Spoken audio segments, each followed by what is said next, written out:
So this video is for both of my 7 and S1 groups. So if you are working on day 1, day 2, even if you're on day 3, we're taking a look at this.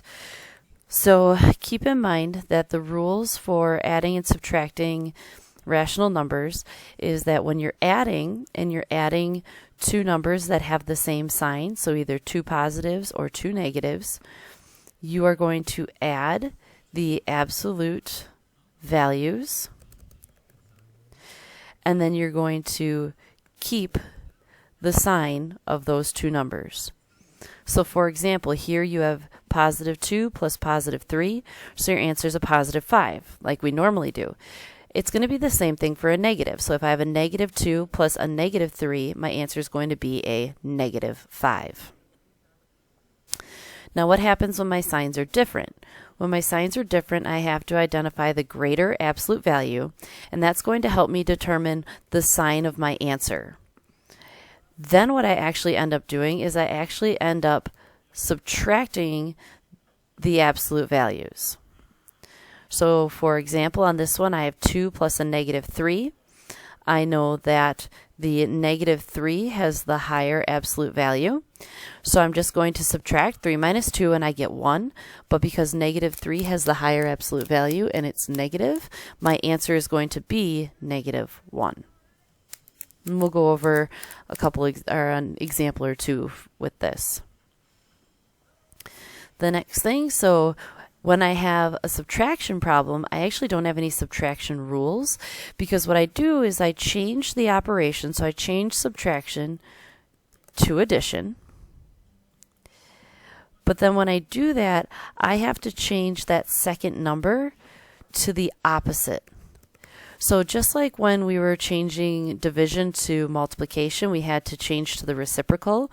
Now when we change subtraction to addition, we have to use the opposite of that second number.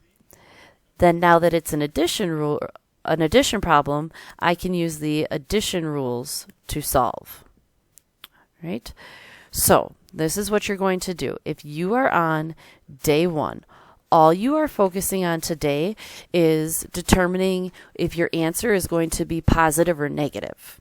All right, so for example, problem number 1 is 9 minus a negative 6. So I need to follow my rules. I need to change this to addition of the opposite. The opposite of negative 6 is positive 6. Now I'm adding the same sign. So I have a positive and a positive, so my answer will be positive. All right, let's look at a different example here. So let's say I have negative 683 minus a negative 532. Now the thing is, I can't determine the higher absolute value until it's an addition problem, because that is in the addition rules. So here, first I make it negative 683 plus the opposite, which is a positive 532. Okay, so now I know that 683 is the higher absolute value, but I had to make sure that it stayed negative, because sometimes the higher absolute value might change to a positive or change to a negative depending on the problem. So you cannot determine the sign of your answer until after you make it addition. So then in this case, my answer would be negative. And that's all you're doing today. So you're going through and you're determining, is my answer positive, is my answer negative?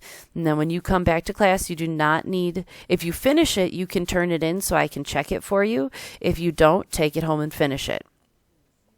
If you are on day 2, you need to check and make sure that you got all your positives and negatives correct. And then I want you to grab the other practice that's in the back, and you're going to solve those problems. Some of them are the same. Some of them did get changed a little bit, so make sure you're paying attention to those changes. All right? You're not going to be able to take your post-assessment until you are having success on your practice problems. Again, day 1 people only choose if your answer is positive or negative and change your subtraction to addition of the opposite. Day 2 plus, you are working on solving your problems.